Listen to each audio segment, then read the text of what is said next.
A paz do Senhor Jesus, meus irmãos e minhas irmãs. Que Deus abençoe a todos vocês. Estamos aqui para gravar mais uma lição, a lição de número 12 desse último trimestre de 2022. E antes de dar início aqui na lição, peço a você que, se puder, se inscreva no canal, compartilhe o canal e nos acompanhe também no Telegram. O link do Telegram está aqui na descrição do vídeo. E também nos acompanhe na rádio El Shaddai Vida, onde nós temos o programa Semeando a Palavra de Deus. Agora, a partir de sábado, irmãos, estaremos lá no programa das 10 da manhã às 11 da manhã, na rádio El Shaddai Vida, com o programa Semeando a Palavra de Deus. Amém? Nos acompanhe e seja edificado com palavras bíblicas para glorificação do nosso Senhor e Salvador Jesus Cristo e para aumentar a tua fé, para trazer ensinamento e instrução para a tua vida. Irmãos, aqui na lição número 12, cujo tema é Imersos no Espírito nos últimos dias, e a lição está baseada aqui em Ezequiel 47, do versículo 1 ao 12. O texto áureo é: quem crê em mim, como diz as Escrituras, rios de água viva correrão no seu ventre. A verdade prática é o rio da vida, que representa o fluir do Espírito Santo, passa no meio do povo de Deus. Amém? Irmãos, entrando aqui na introdução dessa aula, da lição número 12, nós lendo e entendendo o contexto aqui dessa lição número 12, ela se inicia, irmãos, na verdade, no capítulo 40 de Ezequiel, e vai até o capítulo 48. É uma mesma profecia, uma mesma visão ao qual Deus deu, né? Onde Deus mostra o templo, onde Deus mostra a imersão do Espírito nos últimos dias. O profeta, irmão, ele foi levado para ver as dimensões do templo e depois é levado à porta do templo, conforme em Ezequiel 47, versículo 1 nos diz: o homem me levou de volta à entrada do templo. O profeta Ezequiel, ele presencia as dimensões do templo, né? Conforme na visão de Ezequiel 40 em diante vai nos mostrando. E após o profeta fazer todo aquele tour, ele presenciar as dimensões do templo, ele é levado novamente para a porta do templo, aonde vai se iniciar essa visão, né? Essa visão das águas que saram, as águas que curam. E é onde ele vê algo surpreendente, né? Conforme Ezequiel 47, verso 1, o versículo completo nos diz: e vi a água saindo debaixo da soleira do templo e indo para o leste, pois o templo estava voltado para o oriente. A água descia debaixo do lado sul do templo ao sul do altar. Essas águas, irmãos, trazia vida onde havia morte, conforme Ezequiel 47, 8 nos diz. E aqui em Ezequiel, essa profecia inteira aqui dessa lição 12, que é Ezequiel 47, do verso 1 ao 12, é um simbolismo claro, irmão, da obra do Espírito Santo. Essa profecia aponta para situações literais, isso é, coisas reais que estão acontecendo, e também na questão espiritual, né? Essa profecia ela aponta para um simbolismo real na prática, com as coisas que vêm acontecendo em Israel, e também na questão espiritual, da obra do Espírito Santo nos últimos dias. Todo esse simbolismo da água que sai do templo e traz vida aponta para a obra do Espírito Santo na vida do povo de Deus, irmão. Entrando aqui no primeiro tópico, sobre o aspecto escatológico, nós vamos ter aqui 3 subtópicos. O primeiro é a nascente do rio, o segundo, o guia celestial, e o terceiro subtópico, os novos frutos. Aqui no primeiro subtópico, que tem como base versículo 1 de Ezequiel 47, 1, que na parte A do versículo, a Bíblia diz assim: depois disso, me fez voltar à porta da casa e eis que saiu águas por debaixo do umbral. Irmãos, nós vimos no decorrer do trimestre que o livro de Ezequiel é um livro com aspecto apocalíptico, com visões futuras, muito além dos dias do profeta Ezequiel. E nós vemos aqui nessa parte A do versículo 1 de Ezequiel 47, que diz que depois disso me fez voltar à porta da casa, e eis que saíram águas por debaixo do umbral. Essa primeira parte do versículo faz referência ao início da profecia que Ezequiel ele viu, e aonde começa em Ezequiel 40 e vai até Ezequiel 48. Depois de Ezequiel presenciar toda a estrutura do templo, é levado de volta à casa do templo, de volta à porta do templo. E a fonte de água que traz vida, irmão, ao qual Ezequiel presencia aqui em Ezequiel 47:1, a fonte, essa nascente, ela vem do templo, irmão. Ela não vem, meu irmão, minha irmã, do homem, da mulher, ela vem do templo, simbolizando o quê? Ela vem do próprio Deus, né? Nós só temos vida, irmão, se tivermos em Deus, né? E aqui há um simbolismo muito interessante que está no Novo Testamento, em João 7,38, que diz: quem crê em mim, como diz as Escrituras, do seu interior fluirão rios de água viva. Então a vida verdadeira e plena só habita em Deus, só flui de Deus, a nascente de tudo é Deus, né? Ele é o ponto que vem todas as coisas, né? Sem Ele, sem Deus, nada do que existe hoje existiria, irmãos. Aqui no segundo subtópico, o guia celestial, nós vamos ter aqui Ezequiel 40, versículo 3 e Ezequiel 47, versículo 3. Esse guia celestial é um personagem que aparece desde o início da visão do templo, conforme está lá em Ezequiel 43, que diz: um homem cuja aparência é como a aparência do cobre, tendo um cordel de linho na mão e uma cana de medir. E esse homem, esse ser, é o que leva Ezequiel a fazer um tour no templo, é o que anda com Ezequiel até na porta do templo também. Esse ser fez Ezequiel sair pelo portão norte e, dessa forma, contornar o templo no sentido horário, em direção ao oriente. Isso porque a porta oriental estava fechada, conforme Ezequiel 44:2, que diz: essa porta estará fechada, não se abrirá, ninguém entrará por ela, porque o Senhor Deus de Israel entrou por ela, por isso estará fechada. Irmãos, no período dos dois templos, essa porta nunca esteve trancada, e isso revela o caráter escatológico da visão. E algo muito interessante sobre essa porta, irmão, que está relatado aqui em Ezequiel 44:2, que diz: essa porta estará fechada, não se abrirá, ninguém entrará por ela, porque o Senhor, Deus de Israel, entrou por ela, por isso será fechada. É algo muito interessante, irmão, nos nossos dias.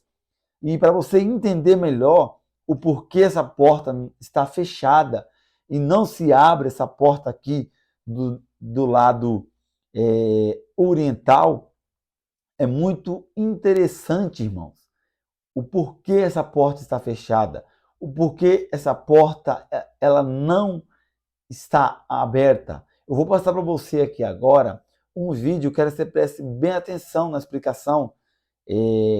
Esse vídeo é do Dr. Rodrigo Silva, né? Ele é adventista, sabemos que nós não concordamos em muitas coisas que o adventista prega, porque vai contra a palavra de Deus, algumas áreas teológicas deles que eles creem, né? Mas não quero entrar aqui nesse contexto, mas isso que o professor Rodrigo Silva ele fala é muito interessante, irmãos, e é base bíblica, não foge da Escritura. Acompanhe esse vídeo com muita atenção, no nome de Jesus. Nós temos que andar com um certo cuidado, porque aqui está repleto de túmulos, como você pode ver. A crença dos islâmicos naquela época era impedir que o Messias pudesse entrar aqui com um poderoso exército. Havia uma profecia, e eles a conheciam, que o Messias dos judeus entraria em Jerusalém com os seus soldados. E ele passaria por essa porta, pela Porta Dourada. Para que esta profecia não se cumprisse, Suleimã, aproveitando-se já da crença existente de que aqui haveria de ser o juízo final, a ressurreição, mandou construir esse cemitério. Porque se o Messias dos judeus é um sacerdote, como sacerdote, ele não pisaria num cemitério para não se contaminar. E quanto a James Fleming? Bem, como dissemos, ele era um professor de arqueologia no Albright Institute of Archaeology de Jerusalém, que fica perto aqui da região. Ele estava então neste exato lugar, tomando fotografias e fazendo uma pesquisa sobre a Golden Gate, sobre a Porta Dourada. De repente, o terreno, em algum ponto aqui, cedeu e ele caiu no meio dos túmulos. O que ele viu foi um quadro realmente aterrador. Veja as fotografias que ele tirou na ocasião. Você percebe vários ossos de pessoas enterradas durante vários séculos aqui na região. Mas o que chamou a atenção do arqueólogo não foram os ossos em si, mas esta curva, este arco que aparece no canto esquerdo da fotografia. Repare com detalhes o arco precisamente no canto superior da foto. Esta segunda fotografia mostra com mais nitidez o arco. Percebam, ele tem o mesmo formato da porta que está em cima. O que James Fleming pôde perceber então é que embaixo da atual Porta Dourada existe uma outra porta do mesmo formato que data da época de Jesus, ou quem sabe até da época de Salomão, conforme os indícios de alguns tijolos e pedras monumentais que aqui se encontram. As pesquisas de Fleming, infelizmente, não puderam continuar. Nenhuma escavação arqueológica foi autorizada no local, porque, como é um cemitério, os muçulmanos sentiriam-se, é claro, invadidos ou desrespeitados na sua crença a respeito de ser este lugar onde os mortos deveriam ser preservados. Porém, as duas fotografias que ele tirou foram suficientes para mostrar que aqui abaixo existe a porta pela qual Jesus passou. Uma porta que foi bloqueada desde que os romanos invadiram e dominaram a cidade e destruíram parte da muralha no ano 70 e permaneceu bloqueada por todos os séculos. No século XVI, quando Suleimã foi reconstruir as muralhas e reconstruir fazendo uma nova porta, novamente esta foi fechada de tijolos. Sabe por quê? Não confiante de que apenas o cemitério seria o suficiente para barrar, para interromper a trajetória do Messias, ele também colocou uma parede para que assim o Messias não pudesse entrar na cidade de Jerusalém. Havia algo, porém, que o sultão Suleimã, o Magnífico, e todos os construtores que aqui passaram não sabiam. É que a profecia que eles estavam tentando impedir de ocorrer, aconteceu. Jesus, quando desceu do Monte das Oliveiras com a comissão de discípulos que cantavam triunfalmente dizendo Hosana ao filho de Davi, bendito que vem em nome do Senhor, chegaram aqui nesse local. Quando os fariseus falaram com Jesus, mestre, aqui é um lugar sagrado, repreende teus discípulos, peça com que eles se calem. Jesus então afirmou, em verdade vos digo, que ainda que eles se calem, as próprias pedras clamarão. As pedras clamaram que Jesus passou por aqui. O curioso é que havia uma profecia no livro de Ezequiel, capítulo 44, versículos 1 e 2, que diz: Então me fez voltar para o caminho da porta do santuário exterior, que olha para o oriente, a qual estava fechada. Disse-me o Senhor, esta porta estará fechada, não se abrirá, ninguém entrará por ela, porque o Senhor, Deus de Israel, entrou por ela, e por isso estará fechada. Quando Ezequiel teve essa visão, ele ficou muito preocupado, porque se o Oriente era, segundo a crença da época, o local de onde viria a salvação, viria o Messias, então, com a porta fechada, a salvação não viria. O Oriente está justamente aqui. O sol nasce de frente da Porta Dourada, por isso ela também é chamada de Porta Oriental. Fechada, sem salvação. Porém, o que Ezequiel não sabia é que aquele era um sinal de que a salvação havia vindo. Porque, como disse a profecia, o Deus de Israel passaria por aqui. Por isso a porta estaria para sempre fechada. E quando Jesus por aqui passou cumprindo a profecia e disse, as pedras clamarão, ele sabia o que estava dizendo. As pedras até hoje clamam que Jesus é Deus, que Jesus é o Messias, que ele passou por aqui. E depois que ele passou, a porta se fechou, para nunca mais abrir. Que hoje Cristo possa também entrar em seu coração e que possa acontecer em sua vida o que aconteceu com a Porta Dourada de Jerusalém. Que uma vez que ele entre em seu coração, ele possa estar abrindo portas para a salvação e fechando portas para o ódio, para o rancor, para a tristeza, para a falta de esperança. Que Cristo entre em nossa vida, pois um dia poderemos estar com Ele numa nova Jerusalém, superior a esta, onde as portas jamais estarão fechadas. Podemos ver claramente, né, irmãos, nesse vídeo, a profecia bíblica se cumprindo à risca, em cada detalhe, irmãos. Como a palavra de Deus é mais atual do que o jornal de amanhã, né, irmãos? E entrando agora no terceiro e último subtópico, do primeiro tópico aqui, os novos frutos, temos como base Ezequiel 47:12, que diz assim: árvores frutíferas de toda espécie crescerão em ambas as margens do rio. Suas folhas não murcharão e os seus frutos não cairão. Todo mês produzirão, porque a água vinda do santuário chega a elas. Seus frutos servirão de comida e suas folhas de remédio. Essa parte aqui de Ezequiel 47:12, irmão, tem uma linguagem apocalíptica e escatológica. E tem um paralelo muito forte com a passagem bíblica de Apocalipse, que está registrada no Apocalipse 22, versículo 1 ao 2, que diz assim: então o anjo me mostrou o rio de água da vida, que, claro como um cristal, fluía do trono de Deus e do Cordeiro, no meio da rua principal da cidade. De cada lado do rio estava a árvore da vida, que dá 12 colheitas, dando fruto todos os meses. As folhas da árvore servem para a cura das nações. Irmãos, vemos aqui que é muito semelhante esses versículos aqui, tanto de Ezequiel 47:12, como de Apocalipse 22, verso 1 ao 2. Mas, segundo estudiosos, a visão de Ezequiel em relação a toda sorte de árvore que dá fruto para se comer, nos seus meses produzirá frutos novos, se refere ao milênio. E essa visão aqui que João escreve em Apocalipse se refere ao mundo vindouro, à eternidade, né? Segundo estudiosos, essa é o significado de ambas passagens. Entrando aqui no tópico número 2, sobre a implicação pneumatológica aqui da lição, agora vai entrar na referência do simbolismo do Espírito Santo, irmãos, com a passagem de Ezequiel, nós vamos ter aqui 3 subtópicos desse tópico número 2, que são as águas, segundo, o Espírito Santo, e terceiro, imerso nas águas e no Espírito. Aqui no primeiro subtópico, as águas, vai ter como base Ezequiel 47, versículo 3 ao 6, que diz assim: o homem foi para o lado leste com a linha de medir na mão. Enquanto ia, mediu 500 metros e levou-me pela água que batia no tornozelo. Ele mediu mais 500 e levou-me pela água que batia na cintura. Mediu mais 500 e levou-me pela água que chegava ao joelho. Mediu mais 500, mas agora era um rio que eu não conseguia atravessar, porque a água havia aumentado e era tão profunda que só se podia atravessar a nado. Era um rio que não se podia atravessar andando. Ele perguntou: filho do homem, você vê isto? Levou-me então de volta à margem do rio. Irmãos, esse ponto dessa profecia aqui revela algo muito interessante.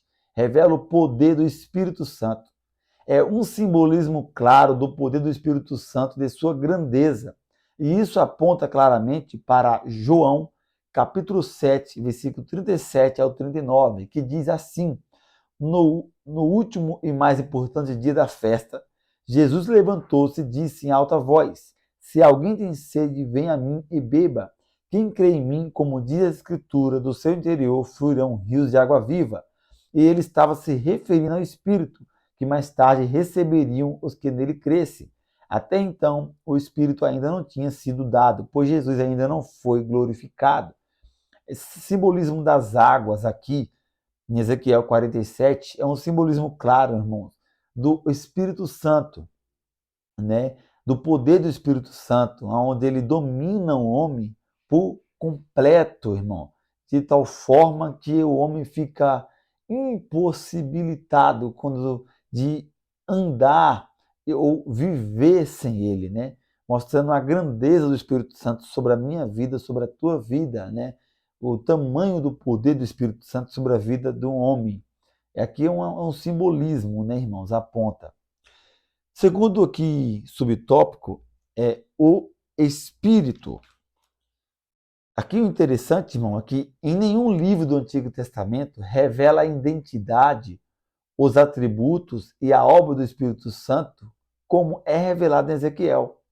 Isso está bem claro e bem ilustrado na visão que Ezequiel tem, ele inundado nas águas que cura.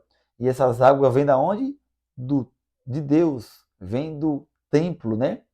Das 378 vezes que o termo hebraico vento, sopro, hálito e espírito aparece no Antigo Testamento, 52 vezes estão no livro de Ezequiel e 14 vezes em referência ao Espírito Santo.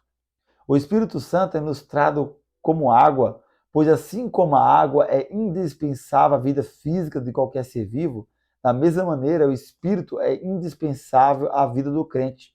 A água refresca, refrigera e dá uma sensação de tranquilidade e bem-estar. E é isso que o Espírito Santo realiza na vida do crente, irmãos. Isaías 44:3 diz: porque derramarei água sobre o sedento e rios sobre a terra seca. Derramarei meu espírito sobre a sua posteridade e a minha bênção sobre os teus descendentes. João 4:14 diz: mas aquele que beber a água que eu lhe der nunca terá sede, porque a água que eu lhe der se fará nele uma fonte de água que salte para a vida eterna. Então, irmão, o Espírito Santo ele está presente aqui em Ezequiel, muito forte no livro de Ezequiel. Terceiro e último subtópico aqui do tópico número 2 dessa lição, imerso nas águas e no Espírito. Vamos ter como base aqui Ezequiel 47, do versículo 3 ao 5, aonde nós vemos, irmão, o profeta Ezequiel sendo imerso pelas águas, sendo totalmente coberto por ela. Isso é uma referência à obra do Espírito Santo na vida de um cristão, que precisa ser cheio do Espírito Santo. Quanto mais buscamos, mais fundo nós chegamos no mar do Espírito. Ser cheio do Espírito Santo é uma expressão que indica, irmãos, está dominado, né? Está sendo guiado pelo poder do Espírito. E isso é bem ilustrado na vida de Ezequiel, onde ele foi inundado nas águas sanadoras que brotam do templo, né? O Espírito Santo aqui, como na própria visão de Ezequiel nos mostra que ela inundou, né? Dominou o profeta. É o que o Espírito Santo faz, ele domina. E você vê também na visão que essas águas ela curou onde não tinha vida. Ela traz vida novamente, que é o que ele faz na nossa vida. Ele nos domina e ele nos cura. Essa é a obra do Espírito Santo. O último e terceiro tópico, irmão, é sobre o contexto geológico do Vale do Mar Morto. E aqui nós vamos ter 4 subtópicos: a mudança de árvores, o Mar Morto, vida no Mar Morto e sobre os charcos lamaceiros com sal que não serão restaurados. Aqui nesse último tópico, irmão, eu vou passar um vídeo para você. É grande esse vídeo, mas é importantíssimo passar ele, porque ele vai englobar aqui nesses 4 tópicos, subtópicos. Porque essa visão de Ezequiel, igual eu falei no início da lição, ela é uma visão com um contexto espiritual, né? Mas ela é uma visão com um contexto geológico de algo que já está também acontecendo na terra de Israel, né? Então é um contexto espiritual que mostra o que? O Espírito Santo traz vida, que essa vida só vem do trono de Deus para nós, para as pessoas, mas é também algo que vem acontecendo lá em Israel, amados irmãos, nos últimos dias. E aqui, no primeiro subtópico, a abundância de árvores, tem como base Ezequiel 47:7, que diz: e tendo eu voltado, eis que à margem do rio havia uma grande abundância de árvores, e de um e de outro lado. No segundo subtópico aqui, o Mar Morto, que é o versículo 8, Ezequiel 47:8, que diz: então disse-me, essas águas saem para a região oriental e descem ao deserto e entram no mar, e sendo levada ao mar, as águas tornam-se saudáveis. E tem o terceiro subtópico aqui, que é vida no Mar Morto, que tem como base Ezequiel 47, versículo 9 e 10, que diz: e será que toda criatura vivente que passar por onde quer que entrar esses rios viverá, e haverá muitíssimo peixe, porque lá chegarão essas águas e serão saudáveis, e viverá tudo por onde quer que esse rio, que entrar neste rio. Ezequiel 47:10 diz: será também que os pescadores estarão em pé junto dele, desde Engedi até Englai. Haverá lugar para estender as redes. O seu peixe, segundo a sua espécie, será como o peixe do mar grande, em multidões excessiva. E o último subtópico aqui do último tópico é sobre os charcos lamaceiros com sal, que não serão restaurados, que é o versículo 11, Ezequiel 47:11, que diz: mas os seus charcos, seus pântanos não tornar-se-ão saudáveis, serão deixados para sal. Para você entender todo esse contexto aqui do último tópico, aqui, eu vou passar para você esse vídeo. Preste muita atenção, meu irmão e minha irmã, pois será de grande ensinamento para você. Amém? Nós estamos em um dos locais mais extremos do mundo. Vejam aqui, o chão é cheio de pedras de sal. A região aqui tem muito sal, pedras, lama. No verão aqui as temperaturas podem chegar até 50 graus.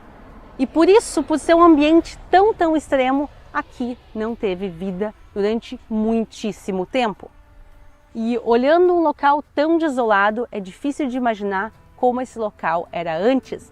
A Bíblia nos conta que até a época de Lot, aqui era uma região verde como o Jardim do Éden. E levantou Ló os seus olhos e viu toda a campina do Jordão, que era toda bem regada, antes do Senhor ter destruído Sodoma e Gomorra. E era como o jardim do Senhor, como a terra do Egito, quando se entra em Zoar. E um local que era tão verde vai ficar completamente desolado quando Deus destrói as cidades aqui da região, entre elas Sodoma e Gomorra. E, inclusive a gente entrou dentro de Sodoma aqui há poucas semanas atrás no canal, com a ajuda do Shlomi, que está aqui de volta hoje. Shlomi Lubaton, Shalom. Shalom. Pessoal, deem Shalom para o Shlomi. Shalom. שלום, שלום. Muito obrigada que tu está aqui hoje. אני מאוד מתרגש להיות פה איתך שוב פעם, לקבל את האהבה שלך ואת האמונה שלך. אז היום אנחנו הולכים לטייל בים המלח ולחבר את העבר שלנו להווה ולעתיד ולהתחלה של התגשמות הנבואה של העתיד שלנו. Pessoal, as profecias começaram aqui se cumprir no Mar Morto, mas elas são de muito difícil acesso. Então o Shlomi, que viaja aqui pela região e conhece a fundo, vai nos levar e eu vou ver com meus próprios olhos pela primeira vez parte dessa profecia hoje. Os peixes da região no Mar Morto eu pessoalmente nunca vi, então eu também estou emocionada de estar aqui hoje, mas sem mais delongas. Então, Obrigado. Vamos começar, pessoal. Vamos.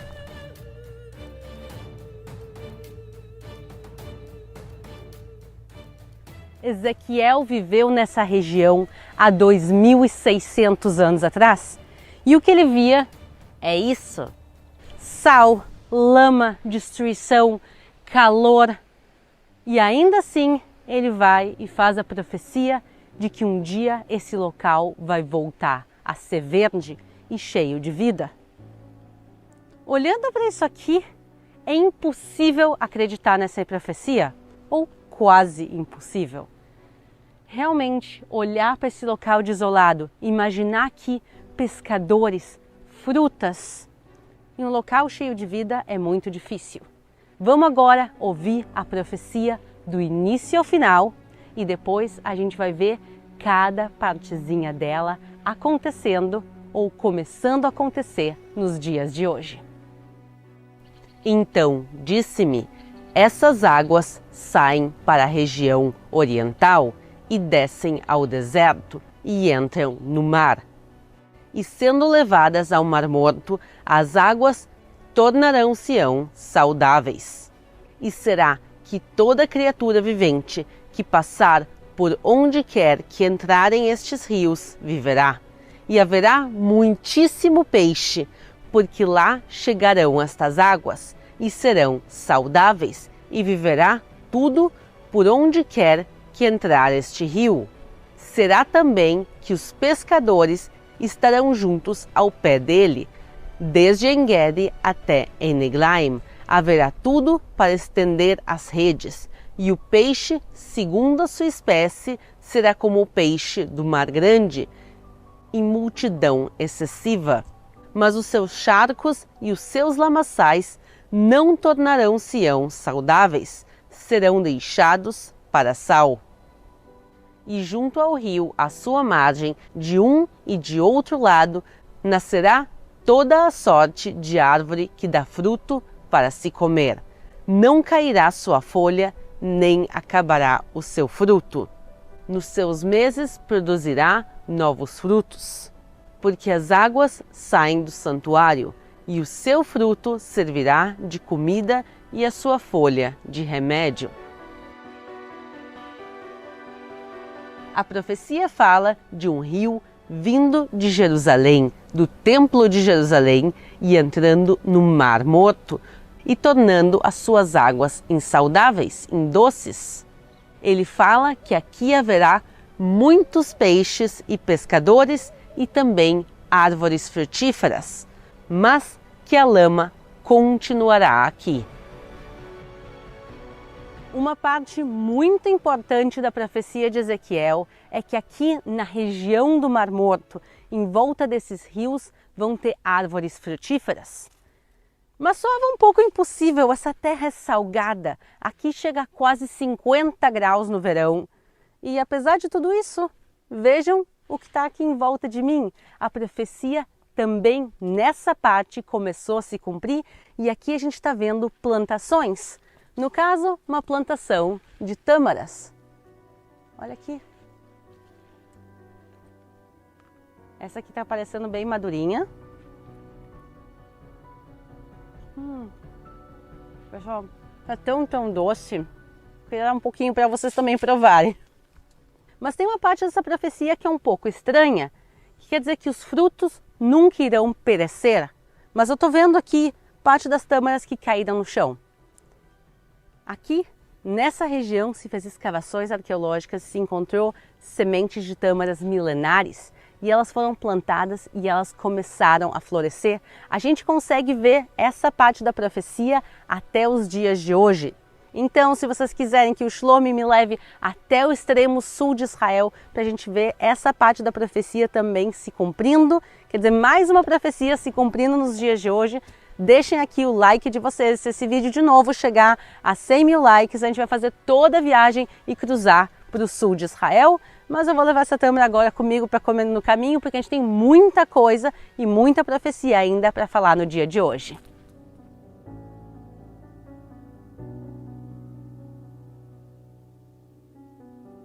Uma parte muito importante relacionada ao cumprimento dessa profecia bíblica são os bolanes, que são essas crateras gigantescas.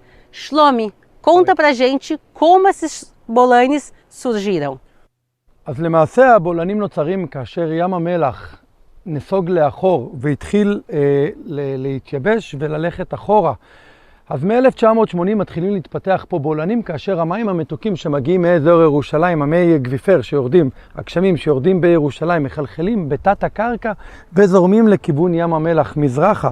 המים מגיעים לכאן וממיסים את האדמה שלמטה, מפרקים את המלח הקדום ששקע פה לפני אלפי שנים, מפרקים אותו, ממיסים אותו ויוצרים חלל בתת הקרקע. החלל הזה הולך וקורס לתוך עצמו, האדמה שבאה מלמעלה הולכת וקורסת פנימה, קורסת פנימה, קורסת פנימה, עד שנפתח לנו פתאום בור באדמה שהוא מתמלא במים. הבור הזה, המים האלה מלאים במלח שהם המיסו, השכבות המלח שהם המיסו מהעבר שלנו, והמים רבועים כרגע במלח, ולכן הם משקיעים מלח. זה בולען שאנחנו רואים עם מי מלח.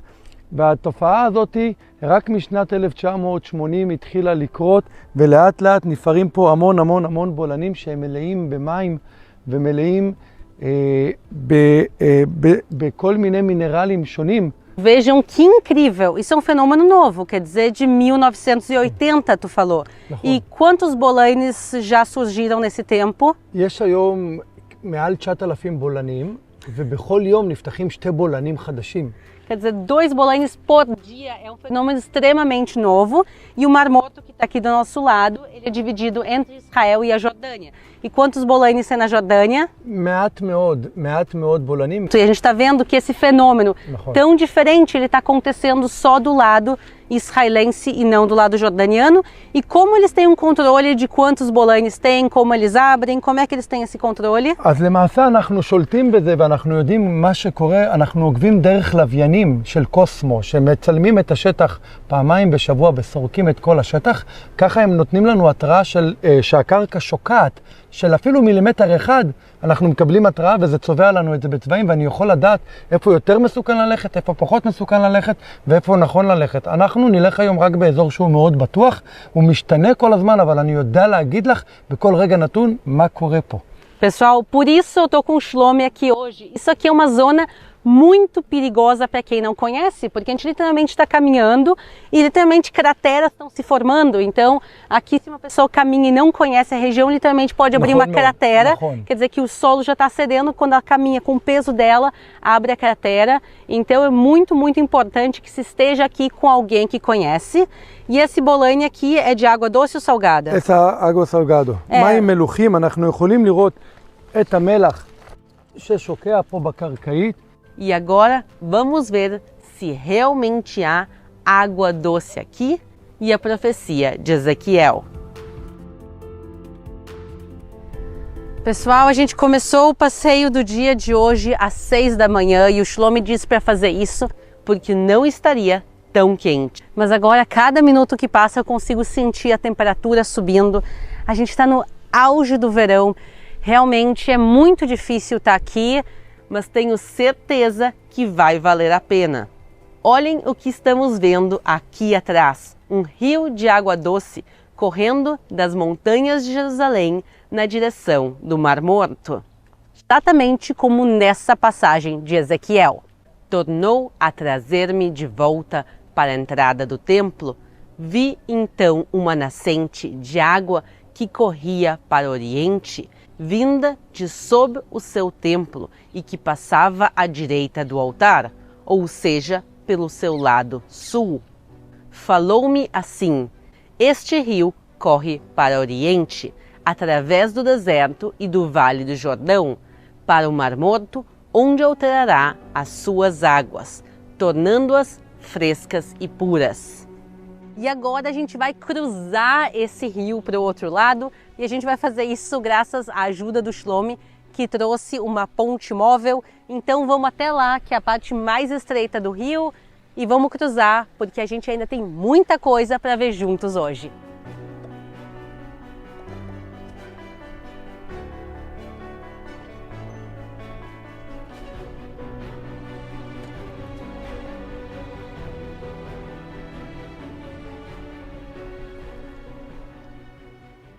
בואי תראי את היופי הזה, אליני, מים מתוקים, מים עם חיים, חיים בים המלח. תראי כמה זה יפה, תראי כמה הדבר הזה זה פלא, זה נס, זה לא משהו שהוא טבעי כל כך, זה משהו שהוא לא נתפס.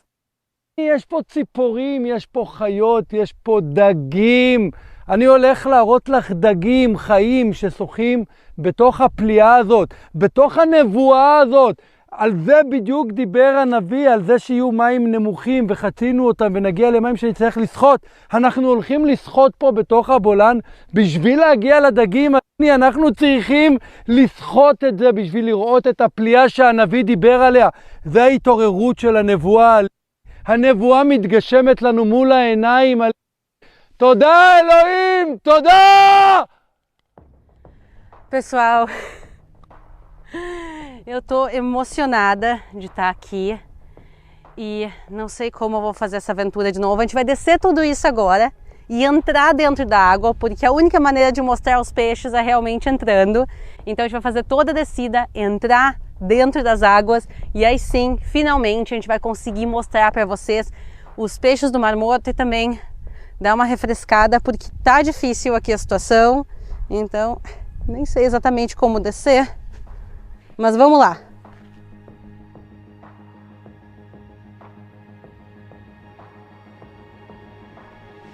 Vejam aqui, pessoal, vejam as formações tão diferentes que tem aqui.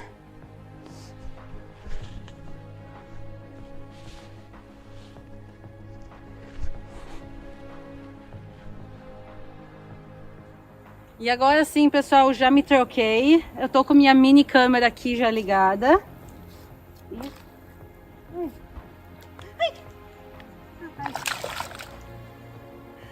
Pessoal, é lama, mas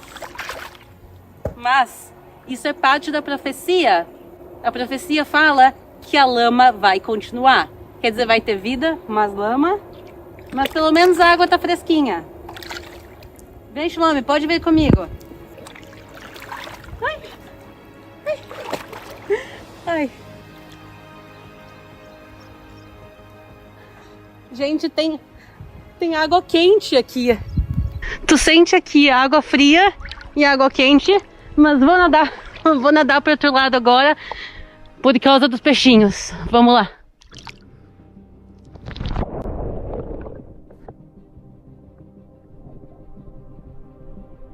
Uau! Vocês conseguem ver os peixes? Que incrível! Que incrível! Comentem aqui se vocês estão conseguindo ver os peixes. Eu sei que eles são pequenos, mas é inacreditável ver peixes aqui na região do Mar Morto.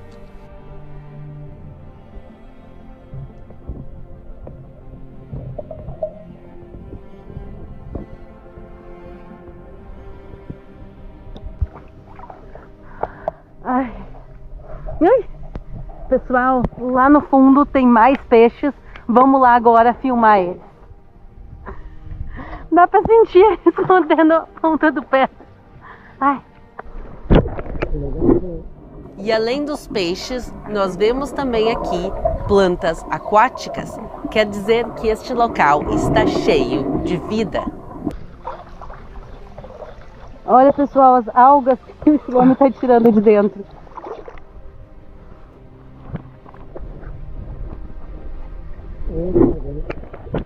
Vamos deixar a câmera bem paradinha para tentar filmar eles mais de perto.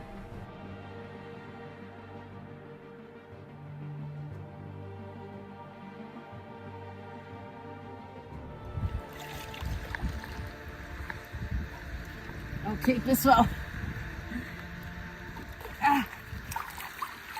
Na hora de sair da água e chegar no final da nossa aventura.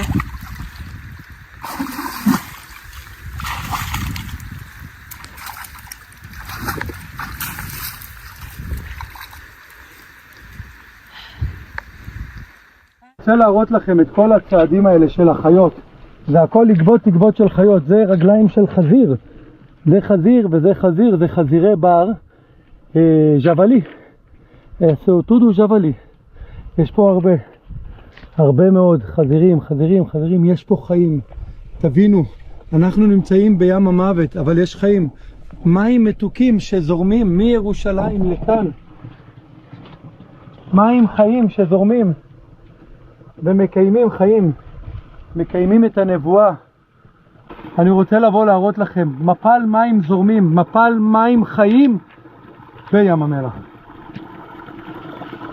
תראו את היופי של הבריאה, תראו את היופי של אלוהים, את היופי שהנביא ניבא אותו לפני אלפי שנים ועכשיו הוא מתגשם לעינינו, עוד בתקומנו.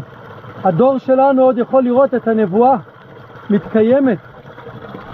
Você pode ver, irmãos, nesse vídeo, né, a profecia bíblica aqui de Ezequiel 47, versículo 1 ao 12, ela se cumprindo em Israel.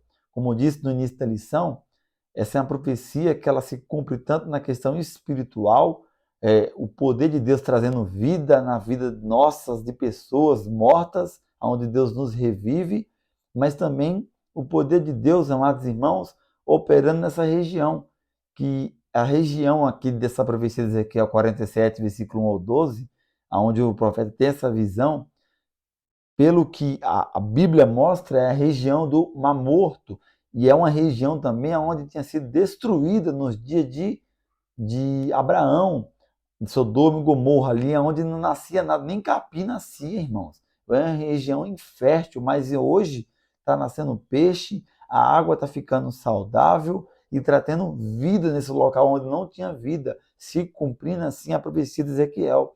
Isso é um sinal claro do que, irmão? Que os dias da volta de Cristo estão mais próximos do que nós imaginamos, irmãos, né?